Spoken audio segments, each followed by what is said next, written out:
So welcome to the nonpartisan Red Pill Men's Group, where women are, of course, welcome. And today we're going to be talking about human mating strategies, and mostly we're talking about women's breeding strategies and the ways that women breed for the best genes and provisioning and so forth. So the way to get into these meetings and to join this discussion is to go to tinyurl.com/redpillmen and register for our monthly discussion. Next month, we're going to be talking about sexual buffers. And let's see, when is that meeting next month? That would be on the 4th there of February. So look forward to seeing you then. And so what I do in this is I'm just riff off this book here. I want to see if I can get that book in there. I don't know if I can. It's called The Rational Male by Rollo Tomossi. And we're doing a book study on that. And the only thing that I'm doing here is reading the book, riffing off the text, and trying to get, and then after I have read the small section that we're reading and go over it a little bit, talk a little bit about it, then we open it up for discussion, for questions and answers. And at that point, it would be nice, to turn on your camera if you're going to be speaking so that we can see your beautiful face and have that. Because what I do is produce this into a podcast and a video podcast, 30 minutes long. And you can find that at, well, the Truth and Democracy Coalition, but also at the Nonpartisan Red Pill Men's Group YouTube page, and also on Podbean and other places where you get your podcast. So, let's see. And so I'm just going to read from the text, and then I'm going to open it up for discussion, and that's the way it works. So so let's just begin here. So schedules of mating, and this is what he's talking about here. This is the opening paragraph. There are methods and social conventions women have used for centuries to ensure that the best male genes are selected and secured with the best male provisioning she's capable of attracting. And ideally, the best man should exemplify both, but rarely do the two exist in the same man. So he's talking about the alpha and the beta here, I believe. So in the interest of achieving her biological imperative, which I believe is to secure the genes of the best, and this behavior, even though it's about securing genes, types of behavior continues into even past child rearing age. These are the behaviors that come up. So in the interest of achieving her biological imperative and prompted by innate need for security, the feminine as a whole had developed social conventions and methodologies which change as her environment and personal conditions do. And I think that's key to this effect. Not only are men up against a female genetic imperative, but also centuries-old feminine social conventions established and adapted from a time long before human beings could accurately determine genetic origins. So he's saying is that these conventions he's saying that they can change, and this is what I think, and I would have a disagreement with him with some of the red pill and some of what he says when he contradicts that, but also that these things are centuries old, and we'll talk more about that. The social conventions that we have include, and he's going to talk about this right here. Mate selection is a psychobiological function that millennia of evolution has hardwired into the psyches of both sexes. So internalized and socialized is this process into our collective unconsciousness that we rarely recognize we're subject to these motivations, even when we repeatedly manifest the same behaviors prompted by them. For the species to survive, it must provide its offspring with the best possible conditions to ensure its survival. Either that or to reproduce in such quantity that it ensures survival. And we see that in nature as well. The application for this for women is sharing parental investment with the best possible mate she can attract, who can provide long-term security for her and any potential offspring.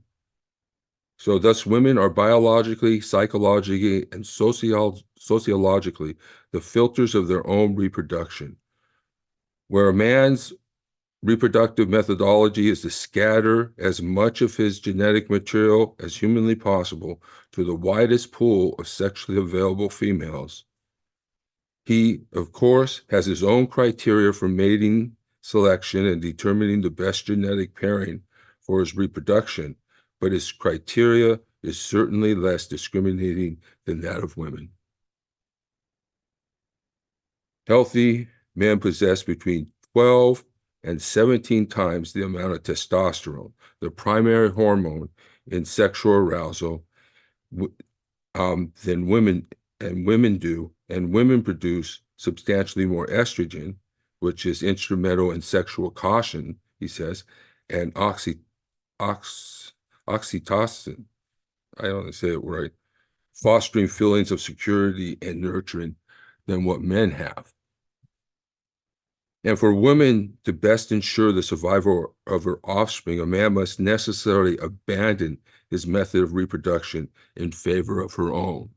So, yeah, so he's saying men are more sexual and will spread their seed, and that's their strategy.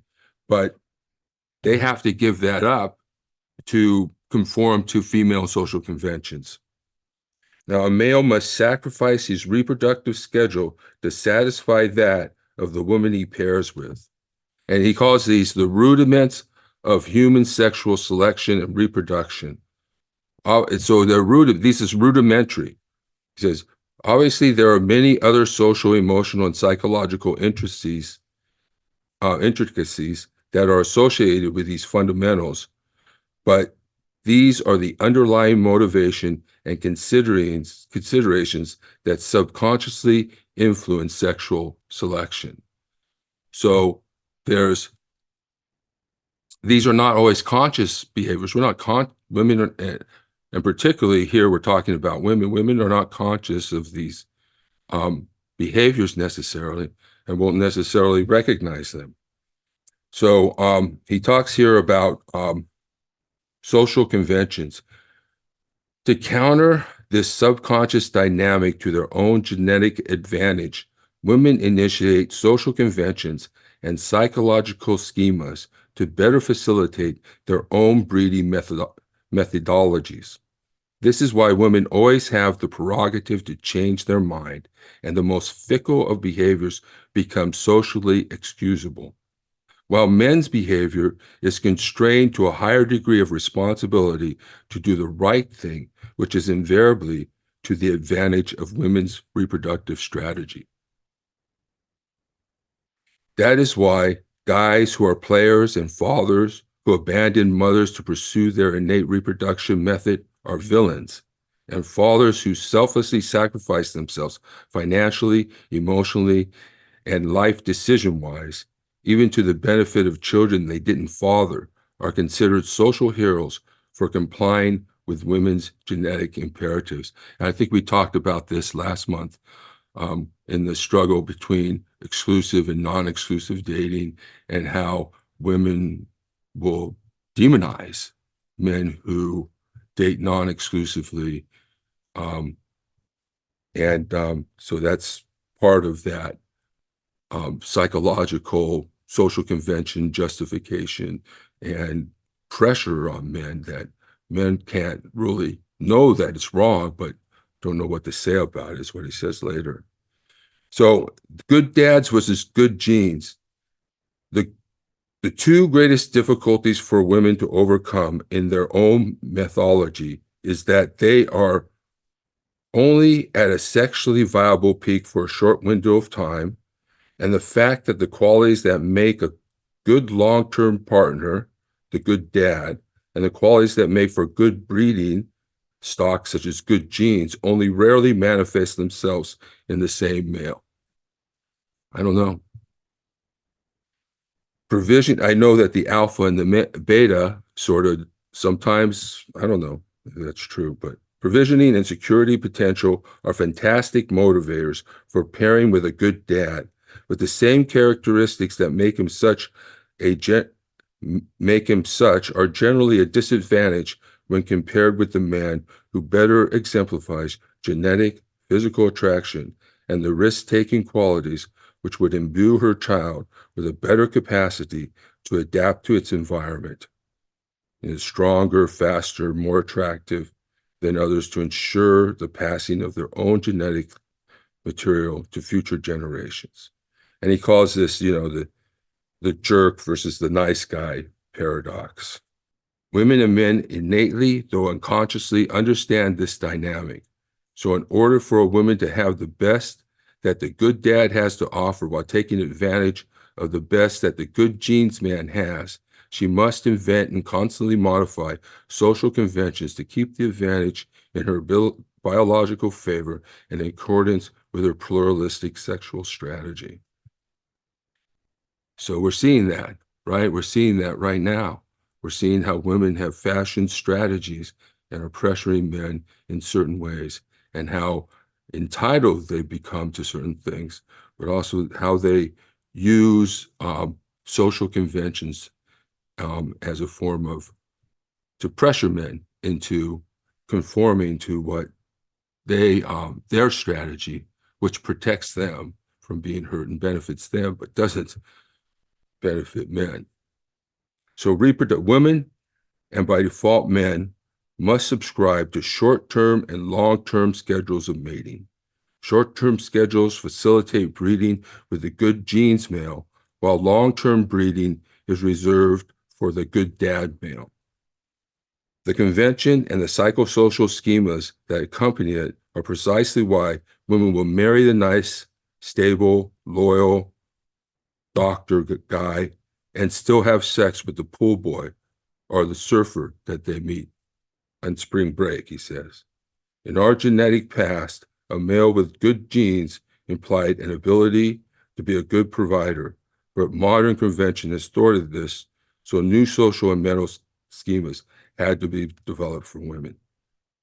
So in some ways, it has to change so it can change in the future. So this idea that women can't change, and women, well, the question really is, will women change? Not whether they can't. They probably can, but will they? So, and he talks about cheating here. For this dynamic and the practicality of enjoying the best of both genetic worlds, women find it necessary to cheat. The cheating can be done proactively or reactively. In the reactive model, a woman who has already paired with her long-term partner chooses to engage in an extramarital affair or extra pairing sexual intercourse with a short-term partner. That's not to say that the short-term opportunity can't develop into a second long-term mate, but the action of infidelity itself is a method for securing genetic stock than the committed male provider is capable of supplying. Proactive cheating is the single mom dilemma. The form of cheating relies on the woman breeding with a good genes male, bearing his children, then abandoning him or having him abandon her, again through social conventions, in order to find a good dad male to provide her and the children, her children, for good genes partner to ensure their security. So the good dad, this is what he's going to refer to as cockling. The good dad takes care of the good genes guy's kid.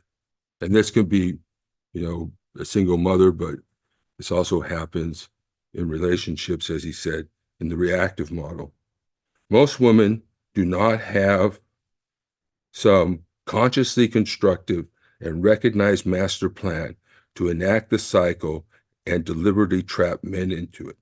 Rather, the motivations for this behavior and the accompanying social rationales invented to justify it are an unconscious process. For the most part, women are unaware of this dynamic, but are nonetheless subject to its influence.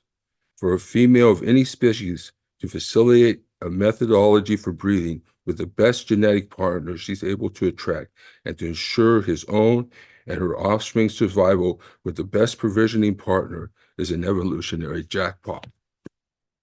And then he expands on that and talks about cuckoldry. And on some level of consciousness, men innately sense something is wrong with this situation, though they may not be able to place why they feel it or misunderstand it in the confusions of women's justifications for it. So women, man, last month, we saw that.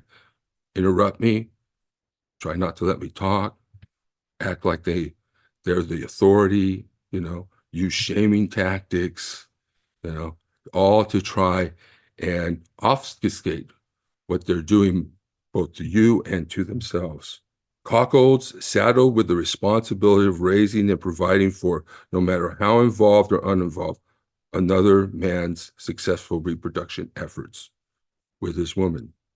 Men often fall into the role of proactive or reactive cuckold.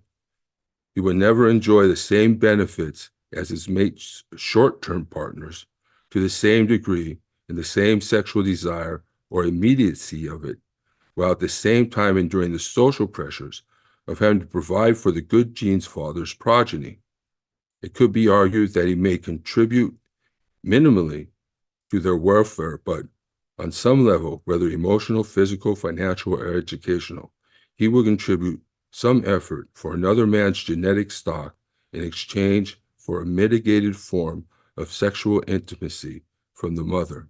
And it is important to bear in mind that in this age, women are ultimately solely responsible for the men they choose to mate with, of course, barring assault, and giving birth to their children. Men do bear responsibility for their actions, no doubt, but it is ultimately the decision of the female and her judgment that decides her and her children's fate. So another one thing he mentions, I've heard him talk about, when people talk, there's birth control. No one should get pregnant. No one should. So a lot of times, some of these things are intentional. So that's it.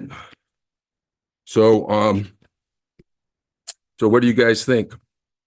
Go ahead, turn on your camera. Has anybody had experiences with this?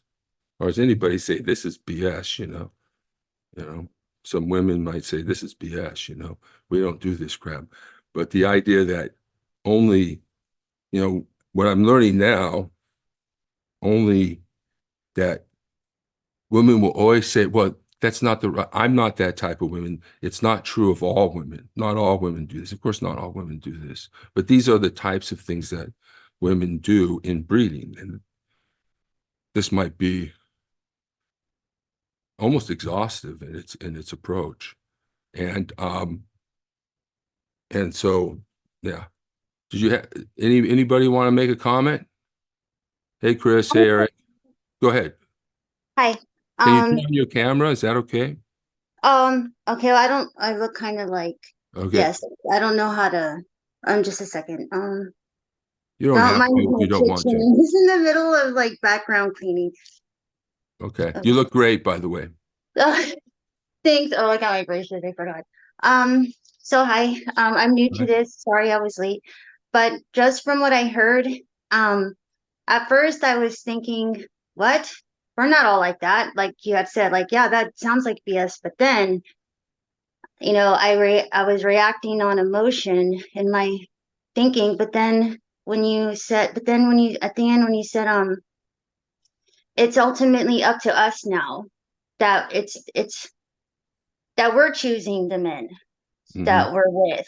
And that is true because I know I have friends that come from old traditional families where they still arrange marriages and or introductions in hopes, and they pressure, maybe not as much as back then, but still happens today in this country. It still happens. But yes, I do agree that I do. Well, I think that, well, I know because I'm a woman and I haven't chosen the best of men. But yes, at the end of the day, I always say, like, it's not everybody wants to blame someone Mhm, but themselves. mhm, And because they don't want to see that ugly truth or whatever truth that is theirs, they mhm, don't want to accept. And I get it because I was there too.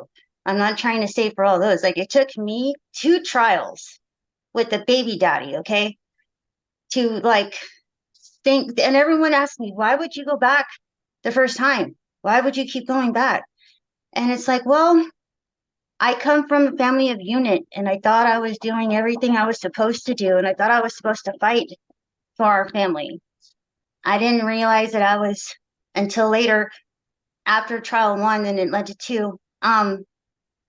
That you have to love yourself first, so you know your worth, and then you can know what is acceptable to you for love and what isn't. What's right or wrong? Like what makes you mhm, feel right or wrong? And so I agree with. It is ultimately at the end of the day, unless we're being harmed to make a decision or something. But other than that, it's our decision mhm. to Right, who we're with, right, whether it's good or bad. It's our accountability too. It's right. not just all them Yeah, or I the think, man, woman. yeah, yeah, I think it's important for women to take accountability because it's been an issue. But I appreciate what you're saying. I'm wondering if the baby daddy is sort of maybe um a good genes guy, but not a good marriage guy. What do you I think? think I know what you mean, like a good husband, but a bad dad, or a good dad and a bad husband. Is No, that what you more, mean? no, more good, Like hot sex, person? good, no, good, attractive sex, Oh, good, sexy, um, being wise. Okay, yes. yeah, versus a Yes. guy who's got the dough or is going to be there for you, who's going to take care of your kids, be a good father, nice. Maybe this guy isn't that nice of a guy, but he's got six-pack abs, or he's tough, or he's bad Or boy. he had ambition, is what it was. So, Yeah, like, ambition is a good drive. Ambition can drive people to good or bad. Um, yeah, some that's people can start off with good, but then end up in a dark path, but hmm hopefully find their way out because of the good or some good left around them or in them. I would like to think that everybody has some kind of good genes somewhere. yeah, Maybe they weren't like polished or um pronounced or encouraged, or maybe they're trying to suck all the good genes left out of somebody. But I want to believe that everyone does somewhere, even in the most horrid person, hmm somewhere hmm in there. yeah. um but yeah. Yeah. Well, thank you, Clarissa. And if you Thank you. pop back up, if you have any other comments, anything else you want to say, okay? Okay, thank you. Thank you. All right. So I see that Chris, go ahead and unmute. Hi there. Hi, Can you Chris. How hear you me? doing? Good. Hi, good. Thank you. You're Thank you. welcome. And I yeah, I actually wanted to ask the females that a question that based on what you were saying and what Clarissa was saying, just the thing about I've never been really good at getting dates and finding, getting phone numbers, and once I do, I'm able to kind of like stay in a relationship. I actually haven't been able to stay in them that long, a few years, but I don't have that attractive thing that gets women to easily, do hook up with me and that kind of thing. I'm not good at that at all. I'm a good provider and I'm loyal. And I'm wondering from the females in this group, what um are those things often whatever attracts you to be together with a man in the beginning, or to hook up with them, or to have sex with them? Are those often um, different from the things, or sometimes or often not in the same man who's going to be a good husband, provider, and a father to children, are those often not in the same people in your Yeah, experience? yeah. Because I don't know. Do you want to address that, Clarissa? Okay, or Nicole too? Um, well, just quickly, I would say that uh I don't know, I'm kind of weird in a way because I always thought I was asexual, meaning I guess I just thought every man out there was just out for I just assumed they were just all one and they all thought the same and they all just wanted the same thing. Um, then as I got older, I started dating and everything, and in my 20s, and I'm in my 40s now, so but in my 20s, yes, looks got your attention first, at least for me. Looks, yes, but not necessarily muscle heads and things like that. It was more for me, it was emotional intelligence and also intellectual stimulation. I needed more intellectual stimulation than I did physical by the way they look. If they happen to look like Clark Kent and then Superman at night, that's a win-win, you Yeah, know? yeah, yeah. But that's like, it doesn't happen usually. Because your Clark Kent, no matter what, is always your Superman. Mhm. He doesn't have to dress in a cape and get all buffed in a suit. And he's like, here I am. It's like, no, that was you with the glasses. I like you with the glasses. So I think that depending on women experiences and their view just on men in general has a major influence on what drives them to attraction, especially with now with money. Like I don't people think they look at me when well not now, but like when I'm have to, go to an event or something, and they're like, oh, you just want a man with money, and oh, I'm sorry, I don't have that, and this, that. It's like, well, that just turned me off because I actually thought you were cute. I actually thought you were funny. Humor, intelligence, and especially emotional intelligence because we see a lot of mantrums now, like men having tantrums. We call them mantrums. And I know girls have it too. It's not just for men, but I'm just saying like and look gene wise. So I would think that looking back now, I wish I was more I wish I would fallen for my true beliefs instead of what I was being pressured Mhm. into doing. So sometimes family pressure or friends pressure also can influence, if you let them, of course, if you let them like in your head, does have some kind of influence in, picking a man for a family man or just someone you're dating. But at the end of the day, I think, especially now with all these apps, the dating apps and the swiping and all of that, it's just, I never did that. I did it for an experiment like 20, 15 years ago, but that was just to see what it was like. It was more just because I just wanted to see what it was like, I guess, and I didn't like it. But I think overall, we all just want what men want too, a Mhm. trusting partner, that we love inside and out. Can you can you tell me, Clarissa, you mentioned mantrums and you Oh, said mantrums. we're calling that now. So is that sort of a thing now, mantrums, and what are they? Okay, well, I kind of made that up along the way. But if you hear that, anybody, I started, and it's not a bad thing because women. I'm trying to find one for women too because women have we act out too in our own ways. I just don't know a word for that yet. But yeah, tantrums. So that's like when a man,